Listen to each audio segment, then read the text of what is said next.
No per Yeah. no problem. Sorry, I'm just testing, make sure the record button's working. All right, cool. Yeah. I know you've had a long week, so I really do appreciate all this. Crazy times, man. I'm a teacher, and it's the those weeks right before Christmas break where it's like very tough to get the kids to give a shit about anything, you know. So, Mm. so I definitely feel you there. So, um, Yeah, it's just the work is crazy, and everybody's got the flu, and then kind of COVID is back a little bit.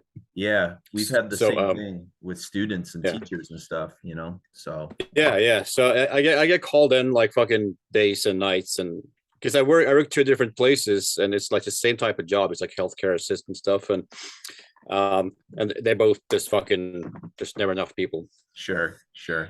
And with the fucking war going on, we have our prices now are so fucking high here on like power and other things have just gone up like a motherfucker, and interest on bank loans and everything. So you can't really afford to like say no to a shift. Yeah. You know what I mean? Oh Because I'm yeah. not. Yeah. I never got rich off the music, unfortunately. So Yeah. so I gotta do the regular stuff too. Underground metal doesn't pay the bills from what I've realized through the years. I mean, every so often it does, but it's tough, you know. Mm-hmm. Yeah, I teach a global studies class, so we've been actually studying the Ukraine Russia stuff. So I've kind of explained the global impact of economics and all that kind of stuff to my high school kids last week, actually. So, Right. and you guys And are way more energy dependent on that part of the world than we are, so you guys feel it, I'm sure, especially, you know. well, yeah,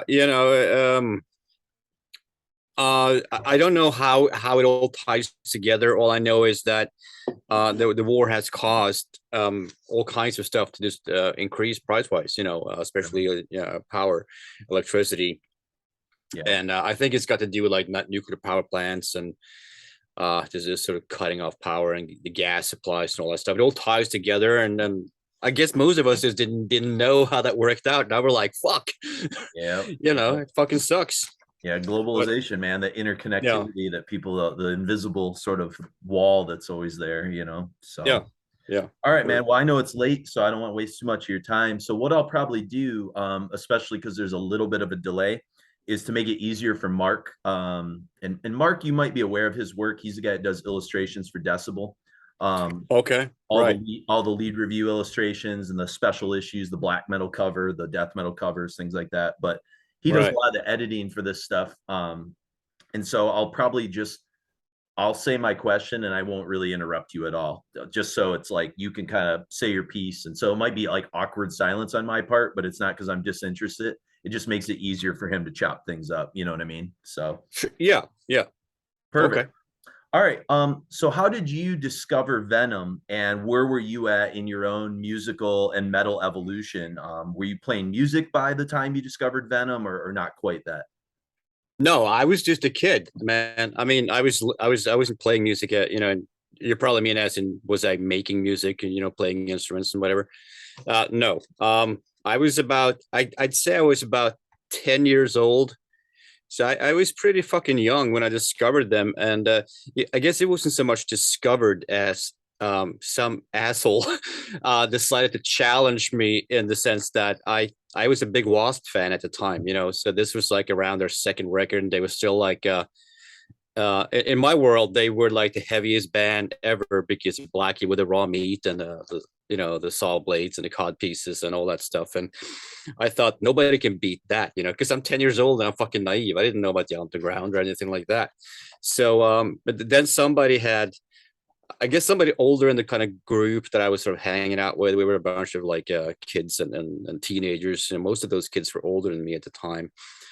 Um, I guess he just kind of went like, well, fuck this. I mean, I heard this band called Venom, and he had a tape. It was just like a mixtape, and it must have been like a 10th generation copy because the sound on that copy was atrocious. Or at least I thought it must have been like a copy of a copy of a copy because it sounded fucking terrible, right? And so I listened to it, and I'm like, and I never admitted it to anybody at the time, but I realized this is way more.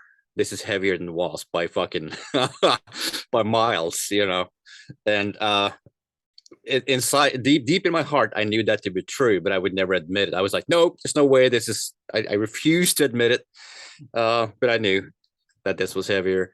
And it turns out way later, I realized that that was probably not a copy of a copy of a copy. That was the way Venom sounded. It was just a mess, and I'm pretty sure that was their first single, because those two songs were in league with Satan and Live Like an Angel, Die Like a Devil, which is off of their first single. So that was probably somebody just taped that single onto a cassette, and it just made the rounds, and in my group of friends. So that was my first introduction to Venom. I didn't become a fan at the time because I was so heavy, hooked on Wasp and a couple of other sort of more commercial heavy metal bands, but I never forgot that moment where I was made aware of Venom. And a few years later, I was getting heavier into it, because my tastes were changing a little bit. I was becoming more into underground stuff. And once you get into that stuff, the Venom name is never far away. At least it wasn't back in those days. Were you able to like link Venom to, Bathory and Celtic Frost, Merciful Fate, and some of the other bands as you kind of leveled up from the commercial stuff like Wasp? Were you able to kind of put them into that context a little, or was it all kind of just discovering at different times because it was the 80s and the early 90s and there wasn't the internet? Yeah, well, exactly. It's the last thing you said there about the internet. You don't have the kind of instant research ability that you have these days, where you just go on Wikipedia and somebody will just connect every dot for you. You just have to discover that on your own, by buying these sort of rare magazines that you almost never got your hands on because you're in fucking Norway. Back in the late 80s, Norway was like Albania or something. It was quite isolated. Nobody came to play here, like unless you're a Motley Crue or something like that. I mean, you didn't really, or Iron Maiden or some really big band. It's like not like Venom ever was going to come over to Norway. Well, they did, but that was like in 2015 or something, So that was about 25 years away. So no, you just had to read the magazines if you were able to get hold of them, and you can make some connections through when I was able to get my hands on some vinyl or stuff like that, and then you would read every letter, every word on that album. It was so fascinating, especially the thank you lists back in those days. That was the way to discover bands you never heard about. Thanks to Tony from Whiplash. Well, who the fuck is Whiplash? I got to check that stuff out. And all of a sudden, it's like Warmonger. Like fuck it, that's another one. So that was kind of how you connected everything. And I remember Venom because they had this like massive rock star attitude that nobody else had. They pretend to be like Kiss, although they weren't. They took a big page out of the Gene Simmons book, I guess, and pretending to be a much better and bigger than you really are, and it worked. So you'd read stuff like Kronos, slagging off Merciful Fate in interviews, and you'd see these awesome photos of King Diamond next to it, and I'm like, why are you slagging this guy off? He looks fucking great. But it was just all show.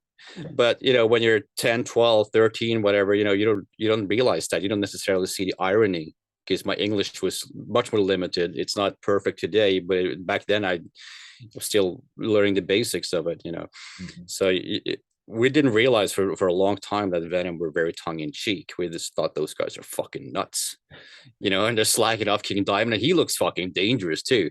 And you realize, and then you check out Merciful Fate and go like, wow, this is a very interesting, strange music. Wow, it's like drama, and so you become, contrary to what Venom wanted to happen, I guess we became fans of Merciful Fate too. And of course, Bathory was never far away because we would get these magazines that had like advertisements on the backside of lots of records with a little bit of information underneath each album. So you'd see the first Bathory album there, and it would say something like Venom times 100. They would always use these like crazy descriptions back in those days, like with Hellhammer Apocalyptic Rage, they would say stuff like, if you thought Sodom sounded terrible, this is even worse. And for kids, that works. Back in those days, like the more they hate it, the more we're gonna love it. Mm-hmm. And same with the first Slayer album. People were slagging that off. I mean, these guys can't play, and like, dude, they became, that was fucking Slayer. Like one of the most legendary bands of all time. They got slagged off too. They all did.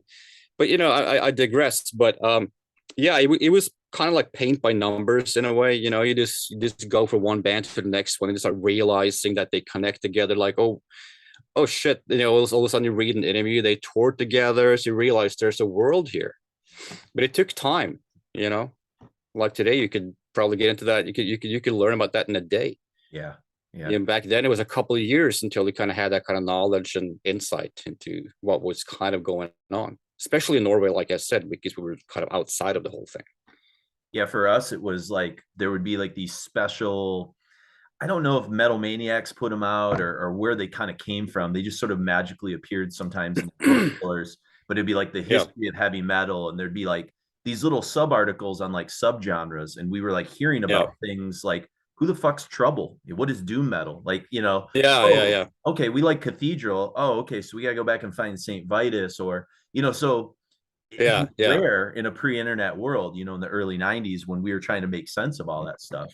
But it's a lot of that, when you discover like a new genre, you kind of you go digging like an archaeologist. I keep using that word, just dig deeper and deeper into the layers, and until you're back in the late 60s and listening to Coven or some crazy shit like that, because somebody's going to reference that at some point.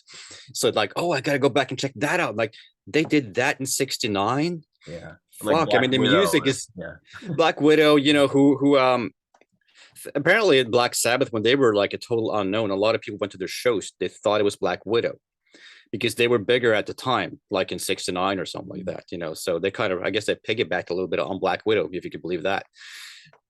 So it's again, it's all interconnected, and it's all very fascinating too, if you ask me. you know you dig out Trouble, and then you read interviews with them, and they were into Saint Vitus or something like that, and Saint Vitus were into Pentagram probably, but this obscure band that disappeared forever, and of course they returned in a big way. um who who would have known about those guys if not for like guys like Lee Dorian, I guess, and yeah, Relapse Records, obviously. So no, it's cool. yeah. No, and I mean that's kind of what our approach has always been with Requiem, because I'm a history teacher and Mark being kind of more the art person. We've sort of bring those personalities together. And we've tried to sort of essentially create like audio documentaries of like different like movements, different bands and stuff. And so when we saw that this was black metal's like 40th anniversary, we saw kind of an opportunity like let's bring together as many different narratives and stories and stuff. We talked to Angel Ripper Tom from Sodom last week, and Tom G a couple weeks ago. King from Deceased, Dial Yeah. Patterson who wrote the black metal books is kind of getting involved. Martin Oh, Popoff, Dale. Dale, yeah, sorry, Yes, I'm right. terrible Yeah. at my pronunciations. No, no, no. Yeah, He's a very well spoken, very intelligent person. That he's gonna make everyone else look kind of dumb. yeah, but Yeah. I wanted to get like artists, writers, journalists, the whole like a different perspectives to put everything in context with Venom. And Right. Yeah. so I guess that leads me to like where we kind of get to the narrative with Venom and you guys, which is as that kind of initial underground Norwegian scene. I think a lot of it started probably in death metal before it started to move towards obviously black metal. Where Yeah. did Venom fit into that as like a primary influence in the scene first, and then maybe like on an individual level with like what you guys were starting to put together with Emperor? I've well, I think Venom kind of goes in and out of the story in a sense. I mean, because Venom were never everybody's taste, which is I think why they probably got surpassed by Slayer, Metallica, and those American bands that were clearly influenced by Venom and British new wave British heavy metal. Um, in Norway, I think what really kind of we really dug about Venom was the fact that they were so fucking different. They were early, so we respected the fact that they started everything. At least I personally always connected with Kronos' lyrics. I think he's a fucking poet. The way he did that whole Satanism thing or the occult, and mixing that in with this, it did it like a rock star. To be honest, I don't think I realized it at the time, but probably in retrospect, my old love of Kiss. Somehow subconsciously probably connected with Venom. The way Venom behaved and presented themselves was very Kiss like. Yeah. On a budget, obviously, and with that great tongue-in-cheek thing, we're like, every photo, it was like they clearly showed you they don't give a fuck. They really didn't care. And that was something I guess I really did connect with. At least in retrospect, I must have subconsciously really connected with that. There's the whole package with Venom. Everything about him was, and this is going to sound weird, everything about him I thought was quality. The artwork was way better than most other bands at that level. Their whole rock and roll thing was, as I said, was very rock starry. It's like Motorhead, but with these satanic occult types of lyrics. The lyrics of Kronos, I just thought they were like poetic compared to anyone else. And I don't want to slag off anyone, but I mean, I thought that they just, probably because they were UK, that they mastered the language. And perhaps he read fucking Shakespeare. Who knows? So he had this sense of presentation that almost made it a bit believable. They came across to me as a band that maybe they do dabble in the occult. Maybe they do this stuff for real. Who knows? They just convinced me in a way. So when I say quality, it is a bit contradictory because their music wasn't necessarily quality. It was pure fucking mayhem, wasn't it? And I don't know why we connected with that because at the end of the day, a lot of the black metal musicians became really good musicians, and I think aspired to become good quite quickly. Obviously, with the exception of some people like Darkthrone that didn't really go that way. But take a look at Mayhem and the way they developed into very technical. Emperor became very technical, and a lot of other bands and Enslaved. Opeth. I mean, they came from slightly different backgrounds, I suppose, but it is a bit of a hard question to answer because Venom were I suppose like Bathory that everybody just loved, and Celtic Frost. I never met anybody that didn't like that. Venom was very individual. Where like I loved it and I collected it, but I was fascinated by it. And I think Euronymous felt the same way. Like this is just fascinating. This band has such charisma. The whole package. But not everybody necessarily got into their music. But I did. I fucking loved it. I don't think the other guys in Emperor were such huge fans. I don't think Ishan was ever into it. I think he might have been into the presentation and the aesthetics of Venom. Same month, I think, was somewhere in the middle. I was the fan of the band, and obviously, I tried to copy Kronos's lyric abilities, and I never quite. I always admired him and Tom Warrior as lyric writers. I thought Tom Warrior was the only guy that came close to Kronos back in those days. And I tried to copy those and I probably failed, but I really respected those guys for that. I'm not sure if that answers the question that well, but that's kind of like my whole that those are my memories of Venom, Venom's impact back in the early 90s in the black metal scene. No, absolutely. I think it's they're always referenced, alongside, Frost and Hellhammer and Bathory as being this essential building block. But I can kind of see where like you guys being 7 or 8 years after, say, Black Metal and Welcome to Hell would have like acknowledged like, yeah, these were great albums, but like we've kind of moved past this, but we can take a few ideas. Whereas like Bathory kept evolving, and I could see you guys being more like, beholden to what Bathory was doing because they evolved a little bit more musically in the direction that would be influential to you guys, Venom had such a. Are you still there? Because you froze. You're still there, right? Yeah. The image just froze. Okay. I think the fact that Venom were so essentially such a rock and roll band, essentially, when you listen to the music, and so chaotic as well in their presentation, that I think it was. I think a lot of kids that came out in the early 90s and started getting into starting their own bands and getting into the black metal thing probably found Bathory catchier. Because Bathory kind of comes out of a punk thing, where it's like sort of like 3 riffs, very repetitive, and atmospheric. Venom weren't musically necessarily, with a few exceptions, mind you, such as I think the song Nightmare is fantastically atmospheric. But back around Welcome to Hell, black metal, they were more about the in your face, the sort of explosion of sound, and out of that burst this satanic rock and roll band. I just think that Bathory with that punk thing with the 3-4 riffs and the repetitions and just the atmosphere of someone like Bathory connected more musically with a lot of the early black metal kids. But that doesn't necessarily mean that I think it's a more important band. I think Venom, without Venom, you probably wouldn't have Bathory in the way Bathory became. Bathory would probably be, I would imagine Bathory would have been like more like a punk band. Yeah. Because he was clearly inspired by GBH and stuff like that, which I find fantastic. It was Venom and GBH were probably the hardest, fucking most crazy stuff that came out around 81. I don't think anything else. Maybe Discharge, but I mean that's about it. Yeah. Yeah, and obviously like Tom G talks about how like the second he heard In League with Satan, that like kind of he turned a corner in the trajectory there too. So you might not have Hellhammer or Bathory without Venom, which of course are huge building blocks. Well, exactly. Yeah. Yeah. Hellhammer is very important as well, / Celtic Frost. But Hellhammer was different from Celtic Frost, was this huge. Yeah. They became like a prog rock band, but not really, but prototype, whatever, Yeah. So well, and Celtic Frost probably influenced some of the stuff that you ended up doing, in terms of the use of synths and atmosphere with like Danse Macabre and some of the stuff they did on Into the Pandemonium, I mean, I was not, when it comes to I think that it's cool as fuck that they were that experimental that early.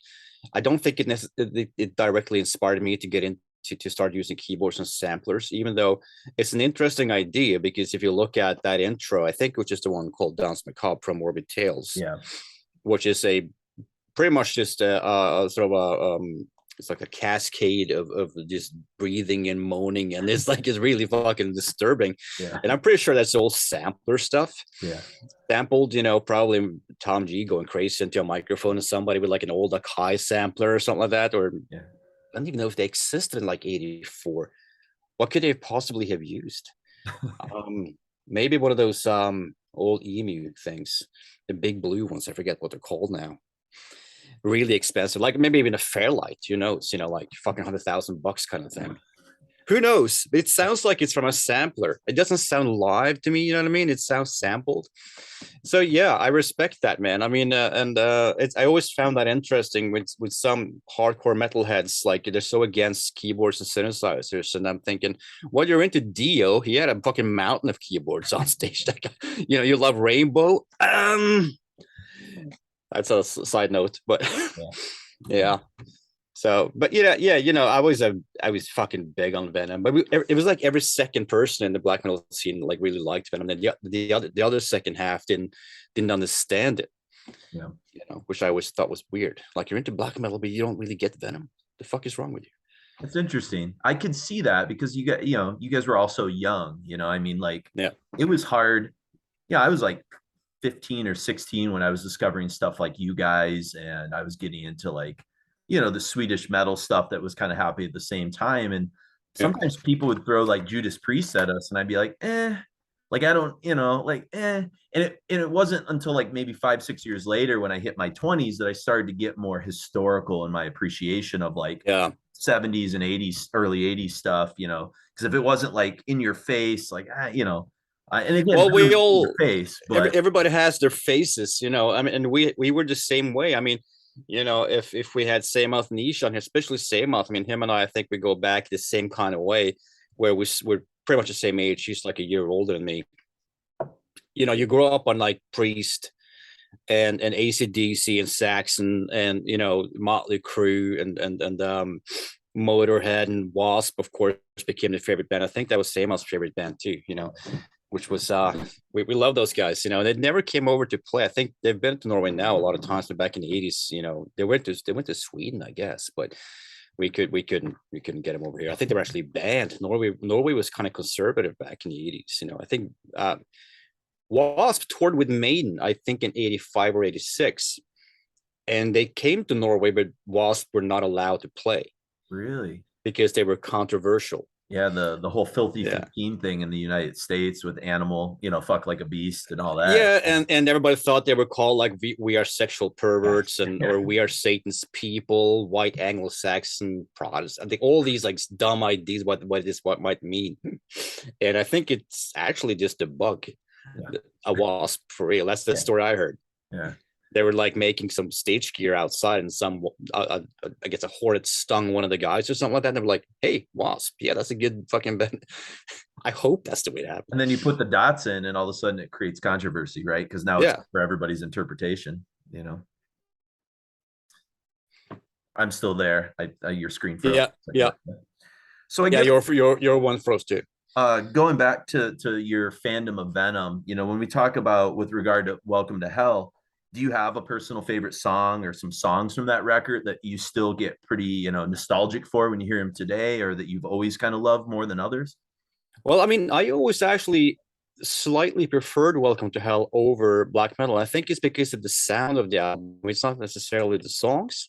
Mm-hmm. Um, I'm assuming you're still there, but it keeps freezing up. But you know, in League with Satan, this is kind of like a generic answer, I think, that question. But in League with Satan, definitely is that I have heard by them, and that drum beat at the beginning is fantastic too. Yeah. Absolutely amazing. You're still there, right? Because I'm Yep. getting I'm like still there. Yep. freezing and stuff. Yeah. Goofy internet All issues. right, I don't cool. know. Yeah, But yeah, it's still keeps freezing recording up. and It's a bit weird, everything. but So in League with Satan all right, is the you're one that back. sort of jumps out to Cool. you. Yeah.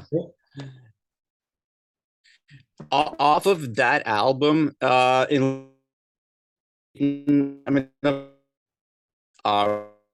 Fever. I kind of 1,000 Nights of Sodom, I believe, is off of that record. Mm-hmm. It's been a while since I listened to Venom, to be honest with you. I mean, I'm working on Mortiis stuff now. That's when I tend to not listen to anything else. But quite frankly, my absolute favorite Venom music comes off of the Bloodlust single, which is the one that came between Welcome to Hell and Black Metal. There's something about the sound on that single, which is I would almost call it like evil. It's got that weird, strange, eerie reverb or sound quality to it, and of course the songs are amazing. It's In Amina Satanas, and Bloodlust, which I think are top 5, both like top 5 Venom tracks, and that leads into the black metal album, which is fantastic in itself. Countess Battery, and stuff like that. Which is actually also quite that's one song I think a lot of black metal guys really did like. Mm-hmm. Even for black metal guys that weren't necessarily understanding Venom, that was one song I never heard anybody say anything bad about. It's that kind of slow, doomy, and it's about Countess Bathory that we all had a fascination with.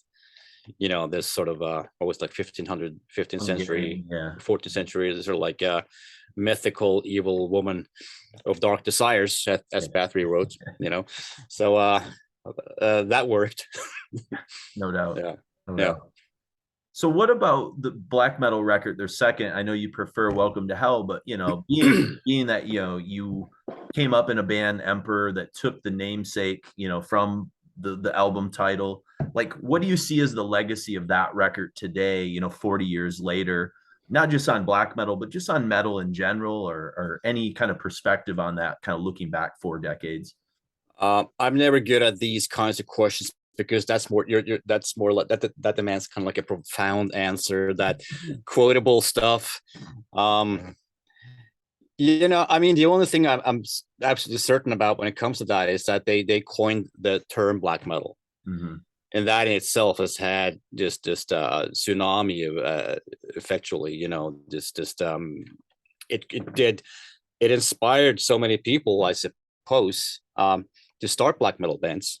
Mm-hmm. Even if it wasn't the album itself, it was those 2 words that fit a genre so well a little while later. Even though I guess in a way Kronos must have felt that it's misunderstood, because I don't think I'm not sure if he ever connected with the modern black metal that came out in the 90s, if he ever thought that was any cool. I don't know if his idea of black metal was what the world knows it as today. Yeah. And I don't know if it's interesting or not to get into that kind of a thought pattern, but it's interesting to think about. Like, maybe he might have had a completely different idea of what he thinks black metal is. Or he's just very appreciative of the fact that his art lives on forever now.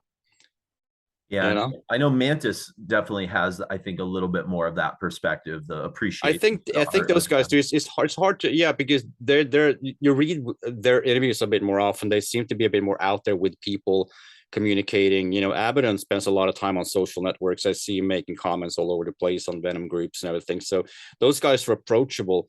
I'm just not sure where Kronos is these days. He seems to be a bit more isolated and kind of drawn back and doing his thing. Yeah, Um, I could be totally wrong. It's just my impression of it. sure. Um, so it would be interesting to see what he actually thinks. Like, you know, was this what you had in mind 40 years ago? What's going on today? You know, I mean, I think black metal probably changed a lot even since we started it back in like in 91, you know, when we started Emperor.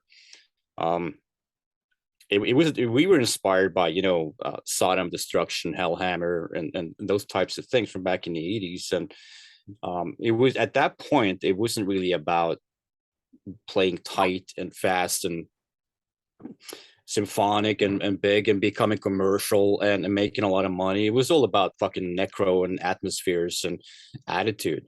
Yeah. Um, but I guess that kind of went away, as which is understandable. I mean, once you start making money off of your art, I suppose it's easy to, oh, this works, let's keep doing that. Sure. You know, I could completely understand it, but that was not what we had in mind back in 91, you know.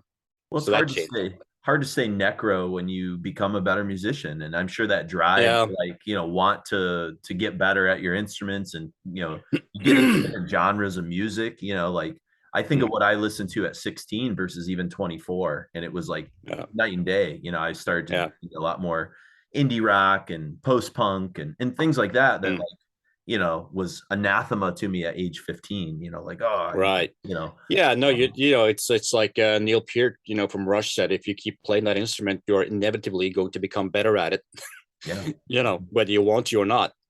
sure. So it happened. Yeah, Yeah. absolutely. So, what about the records past those first two? I've been asking like everyone I've interviewed, like what their thoughts, like if they did they keep their Venom fandom going with like At War with Satan, Possessed, or any of the other stuff that kind of happened, or did you find yourself sort of trailing off, or what are your opinion of some of that post black metal kind of Venom era? Well, I mean, what's important to remember when it comes to me is that I didn't discover Venom until probably 85, maybe it was even 86. And even though I didn't know it at the time, Venom had already um, developed or progressed quite a lot from the stuff that I was being introduced to, you know, because I heard their first single for the first time in, let's say, 85, or at the latest, it was 86. So we're talking close to Calm Before the Storms Yeah. times. Mm-hmm. Um, but when it comes to, you know, At War with Satan, I thought that was a very brave album. I mean, it was almost like are you guys listening to strange prog rock music from the 70s or something? Because like one whole side of that madness that they fucking put out there, like for like 17 minutes, you guys are either you have balls of steel or you're completely out of your mind. So it's a very uncommercial sounding record, because at the end of the day, I think one of the differences also between Venom and pretty much anyone else at the time, you know, from that scene, like, you know, at Bathory, Slayer, Hellhammer, was that I feel like they wrote songs. Mm-hmm. I don't want to. I don't want to bring anybody down by saying Venom wrote songs and you didn't. I mean, it's rolled songs, but songs like, you know, again, rock and roll stuff. You Yeah. know, with the intro, verse, chorus, intro, maybe a breakdown and a solo, then back into maybe end the whole thing on a high note with another chorus, stuff Mm-hmm. like that. You know, you didn't really see Hellhammer do that, you know, or Sodom or Bathory. Mm-hmm. Maybe Bathory did eventually do that as they became more, as it became, I guess, more of a band and more into the whole Viking epic stuff. You know, that Sure. might have happened. It's been a while since I listened to Bloodfire Death and Hammerheart, those records, so I'm not going to say too much about that. But I will that hold you to it. well, that was a thing about Venom. I kind of lost my track here a little bit. I mean, you were asking about the, the War with Satan and the possessed stuff, and Yeah, just did um, you kind of continue with them in as a fan, or have you kind of ever really checked those records out much, or do you have an opinion on that era? yeah, of course, yeah. I mean, like I said about War with Satan, I thought that was a very brave album, and I thought it had some good stuff on it, and there were some singles around that record. I believe Manitou came out around that album, which is another fucking fantastic song. And that was also another strange thing with Venom that was very unique to them, and I've never seen anyone else really do it. Was they put out these exclusive songs through singles, Yeah, and a lot of times they were better songs than pretty much all of anything that was on the album. yeah, So that was another strange decision, but it's very cool because it makes those singles very collectible. yeah, Because like you got Die to have Hard those. too. Yeah, Yeah, you got Die Hard, Bloodlust, fuck yeah, Manitou, Nightmare, stuff like that.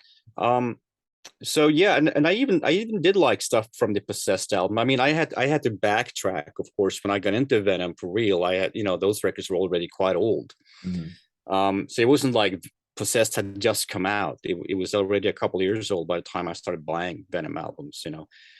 Um, but at the time, I just loved everything by them. And I remember we were waiting for Calm Before the Storm to come out. It was kind of getting hyped up a bit, like, fuck, it's another Venom album. It's going to be crazy again. And then it came out, and it's like it's Cronus trying to sing to sound melodic, which is like he doesn't really have the voice. He's got a guttural fucking bastard of a voice, and you can't beat him at that game. Um, but I guess they want to progress. It's understandable. But when I was like about 12 or 13 when it came out, I didn't quite. It was a bit like South of Heaven with Slayer when that came out. I hmm was like, you went from Raining Blood to that. In terms of ferocity and brutality, but retrospectively, they're just progressing. yeah, So I completely see that today. But when you're a young teenager, you kind of go, oh, this doesn't sound like black metal. yeah, This yeah, doesn't sound like Rain in Blood, or Show No Mercy or Hell Awaits or whatever. sure. Um, but I was a pretty narrow-minded little bastard, though. I gotta admit that. So, I think we all were at but that age, though. yeah, but I don't think necessarily that albums like Calm Before the Storm stood the test of time anywhere near as well as anything that did before that. Yeah. I still like Possessed. I mean, I've talked to friends of mine that are even older that were like in line at the record store because they wanted to get a copy of Possessed when it came out. It was like really hyped up record. And that was the time when all those Assault albums started coming out. So they were kind of like, there must have been a sense of Venom being huge at the Mhm. time. The Hell at Hammersmith stuff was coming out, all the videos, all the compilations. Yeah. There's a shitload of Venom stuff coming out like around 85. hmm So they must have come across as a massive fucking band. And so I guess it's always hard to live up to a hype that is just too big. Yeah. I think maybe well, a lot of old school fans, like older than me, that's the way I think they feel about Possessed. Like it didn't quite capture what what Venom used to be. What those original three records. Yeah. Yeah. But I mean, fucking great cover. Very, I think it gets creative. They like turn like a negative and inverted like some photos, and so that Mhm. looks kind of creepy. That's pretty cool.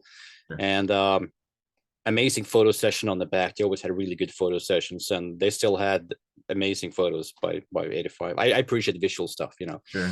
Sure. So yeah, for sure. It's funny you mentioned the where Venom with the Cronus's lyric writing, where they inspired by Shakespeare and stuff. And I always remember that like photo of them holding the skull, like Hamlet. Oh You yeah. know what I mean? So it Mm. made me think about that. Maybe there was a little Shakespeare influence. Hey man, they're British, man. I mean, they might have grown up with high art. Who knows? Yeah, for sure. Yep, Yeah. absolutely. I guess as just before we sort of wrap up, kind of putting the door on Venom because we are going to be, like I said, probably doing some stuff with early Emperor down the road, and so I just figure while I have you here, I have two questions. With Okay. regard to Emperor, where else were some of the different influences coming from when you guys were starting off? I mean, I know you mentioned some of the German stuff, but like, where did the ideas and the original nucleus as you were putting together those early years of Emperor kind of come from? I think a lot of the inspiration, at least for me, to kind of to go into like a darker direction, at least well, I don't like to say the word image wise, but I suppose it kind of fits in. there was a really legendary interview with Mayhem and Slayer Mag, where Dead and Euronymous were pointing out a lot of stuff that may not necessarily be something I agree with today, but at the time, they were really tired of seeing how death metal bands kind of went from looking like, it was a lot about the visual aspect of it. I think, from looking like fucking Sodom or Destruction in 1984, which to me is visually super appealing. I always loved it when it looked nuts like that, like with all the spikes and the leather and the fucking biker jackets and the crazy hair. To me, that was always like, that's a great record. I can see that that's a great record. So sick of seeing bands turning from that into like wearing shorts and just kind of becoming more like joke bands. So that made me think like, yeah, like every time I see a record with a guy on a skateboard or this fucking crazy band that looks like Slayer in 1983, I'm gonna go for the record Slayer in 1983. And I'm always right. That's the one. That's the music I like better. There's something this becomes more fucking grim and sort of it not evil for real, but like evil on record. It just appeals to me. Sure. Yeah. Growing up with Kiss, my favorite guy was Gene Simmons and Alice Cooper and stuff like that. It's just something that appealed to me. So I was that kind of like, at the time, I guess it was like an eye opener. Like, fuck yeah, that's more. I like that. I really like that what they're saying. So I just kind of started, drifting in that direction, my attitude wise, and what kind of music I wanted to listen to. And I just like I said to the other guys, like, fuck, I really do. I like 80s stuff more than what's coming out right now. And I guess I felt the same way. And slowly but surely, we went from our sort of death metal bands into starting a project together that had this a bit more a different sound, like more Bathory inspired. This is I think it was a big deal for Samoth and Ishan. I mean, they made the riffs, Mm-hmm. Yeah. Exactly from where they got their music. It was a big one.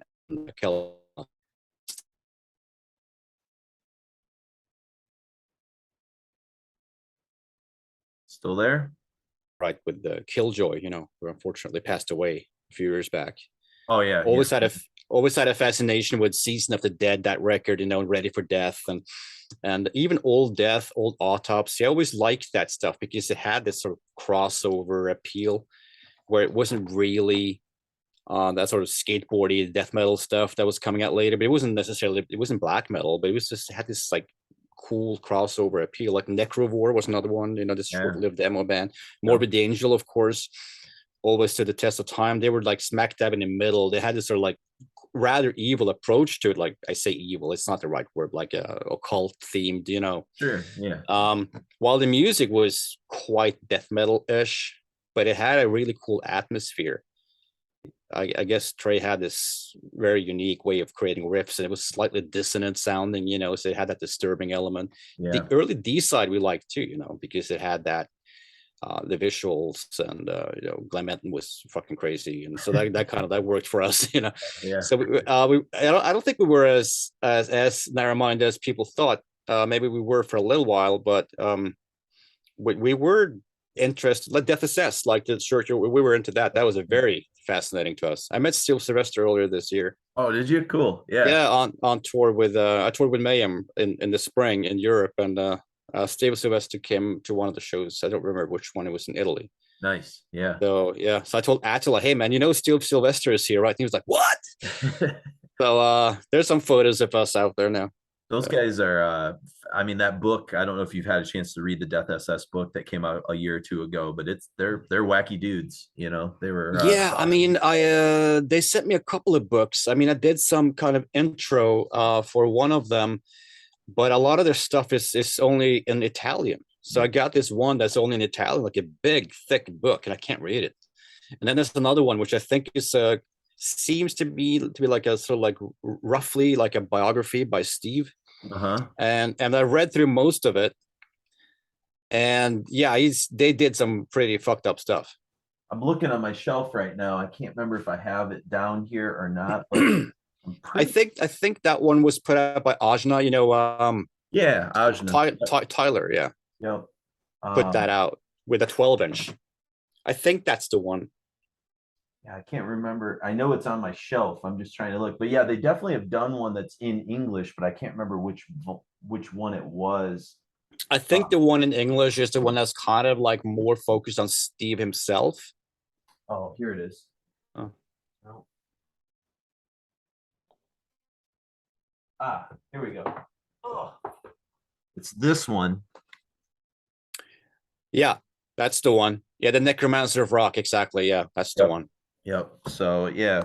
So I think I can't remember what version I got. Yeah, Ajna. Yep, it's that version. So, Mm. but yeah, it's a wild book. They did Yeah, a lot I've of read really about half of interesting it. I things. mean, yeah, there was a lot of weird shit going on in cemeteries, and Yeah, exactly. if we had known that back in '91, we would have worshipped that guy as a god. Yeah, I was gonna say they were doing some of the weird stuff that yeah you guys got kind of blamed for at times. They were really doing it. Well, that's exactly it. We got blamed for it. We never, well, at least I never did any weird shit in graveyards. I mean, I would have, but I never had a shot at it. But he clearly did it like many times in Yeah. the fucking '70s, man. So he was like a decade and a half ahead of us. It seems like So those yeah. southern Mediterranean bands, like those guys and Rotting Christ, and like a lot of that southern Mediterranean scene just never really got Yeah. the attention, and they were always doing weirder things that were off the beaten path. Well, they seem to have this I don't know, like maybe like a more serious relationship with occult stuff where like they were actually serious about rituals and things like that. Where in Norway, I think it became more, I don't know if the word is visceral, where this went straight for the kill, so to speak, like with stabbings and fucking actual violence and Yeah. burning churches and shit like that. It's like we didn't fuck around. Hmm. you know I'm not saying that with any pride, to be honest, because it's like but that's Norwegian black metal history. It is what it is. Yeah. You know what I mean? I mean, some of that stuff I wish had never happened, but like I think Steve probably feels the same way about. I think there's like animal sacrifices going on that I'm quite sure he would have liked to have undone today. He's a vegan and everything. Oh, So gotcha. Okay. there's a lot of admitting. He's being very open and honest in that book, and I don't think he's too proud of some of it. Well, the Sure. other stuff, like I don't, doesn't. It's okay. People make mistakes. Yeah, and I wonder sometimes, like as a history person, like whether or not the fact that, like, obviously Italy with Catholic roots and Rotting Christ with Orthodox roots, those religions, those versions of Christianity are much more like ritualistic. Obviously, they have more roots with some of the original Roman pagan kind of traditions, whereas Right. you guys, being more Protestant, like it's a more, a lot of that was like purified out by Martin Luther and some of those kind of followers that if that's maybe why those roots of that occultish atmosphere still exists in those cultures a little bit more. I don't know. It could be if you grow up with more of that sort of ritualistic approach to religion and everything. I mean, it probably feels more natural. Yeah. I remember my father, he wasn't really a religious person, but when I got a hold of incense at some point, which even that you couldn't really get a hold of easily, Oh wow. he got super skeptical. I was burning incense in my room, and all it does is it creates a nice smell. That's all it Sure. does. And there's a Yeah. little bit of smoke where it's burning. And he was like instantly like, what the fuck is that stuff? Yeah, because that you was know, like associated with like Catholics, rituals who and knows what he incense and stuff. associated with, but it was Yeah. obviously very alien to him. Yeah. That's He came funny. out of like a iron factory worker, like manual labor kind of guy, and his father was working at this in the same factory. So that's what he comes out of, as a Yeah. younger man. He doesn't do that anymore, and it's a much easier going guy today. I mean, I couldn't talk to my father for like 10 years, because Sure. within 2 minutes we would be arguing about shit. So, but yeah, I don't know if maybe that's got something to do with it. It's um,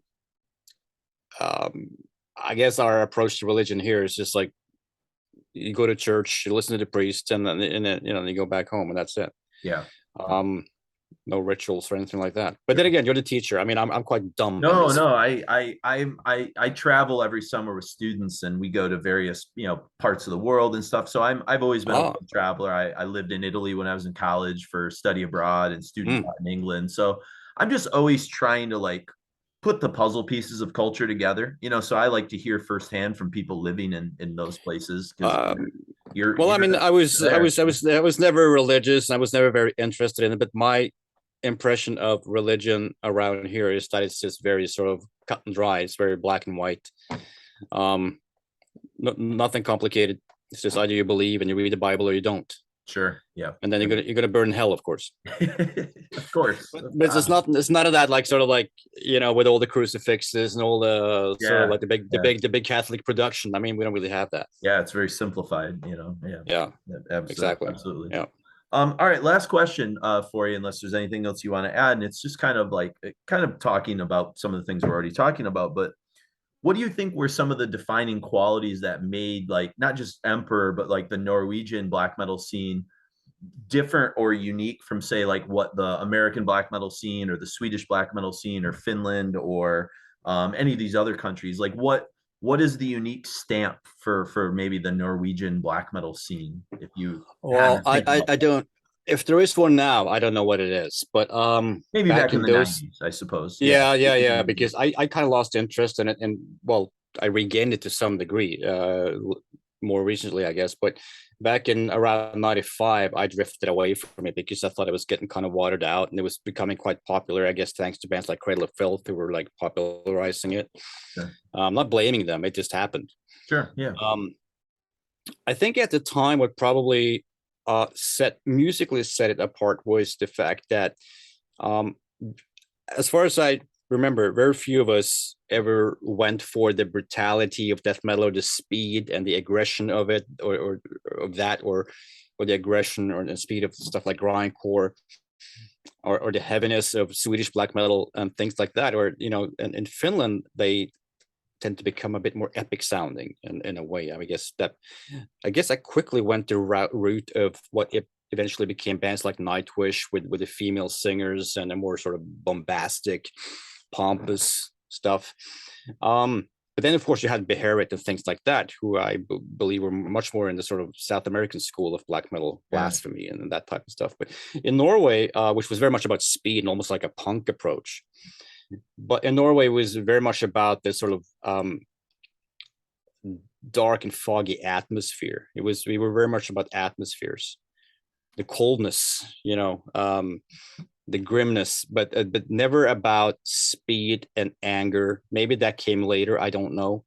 After I stopped paying attention, I think Mayhem really kind of set the tone with some of the songs out of the Mysterious Dumb Satanas, like Freezing Moon and Funeral Fog and stuff like that, with somewhat catchy riffs, but mid-paced, I suppose. I'm not saying there was a mold you had to follow, but we were trying to convey a feeling as much as we were trying to convey music. It was about trying to create emotions and atmospheres. Yeah. That's the way I always looked at it, thinking back. Like, yeah, that's what I think, that's what we did. I always feel that way. Sure. Yeah. And I mean, even, the stuff you guys did on Nightside and even Night of the Graveless Souls and that was much more atmospheric, and yeah, and Emperor, I mean, Nightside Eclipse was after my time, I did everything before that, but Graveless Souls for sure. The Wrath of Tyrant stuff. Yeah. Wrath of the Tyrant it's got that sort of drawn out, almost like a groovy thing going on in it, And even when things started going a little bit faster, like on the Black Wizards, it was a lot about setting a sense of atmosphere. Yeah, yeah. With melodies and things like that. You were part of some of the formation of those songs that were on the split with Enslaved and stuff like that. That ended up being, on Nightside, I guess, is what I meant by that's true. But yeah. So, but thank you so much for doing this. I know it's late for you and stuff like that, and I will. No, it's okay. I'll let you know when we finally get all this, edited and released. It's going to be a pretty epic production. So we're cool. Our Christmas surprise, I guess, for the world.